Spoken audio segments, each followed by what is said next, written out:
Hello everyone, welcome to a new video. আজি আমাৰ দোকানত এই ডেল ল্যাপটপটো আহিলে। ইয়াৰ প্ৰবলেমটো হ'ল ইয়াৰ কিবোৰ্ডটো কাম নকৰে। So we are going to replace the keyboard. So এই কিবোৰ্ডটো আমি এতিয়া ৰিপ্লেচ কৰিম। সো ফাৰ্ষ্ট আমি ল্যাপটপটো খুলি ললো। ইয়াৰ কিবোৰ্ডটো একচুয়ালি মাদাৰবোৰ্ডৰ তলত থাকে। সো আগতে আমাৰ মাদাৰবোৰ্ডটো আৰু ফেন আৰু বেটাৰীবিলাক আঁতৰাই ল'ব লাগিব।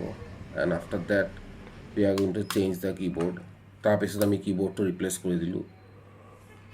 আৰু তাৰপিছত আমি কিবোৰ্ডটো লগাই ল্যাপটপটো অন কৰি টেষ্ট কৰিলোঁ আৰু প্ৰতিটো কি টাইপ কৰি চালোঁ। So as you can see the keyboard is working properly.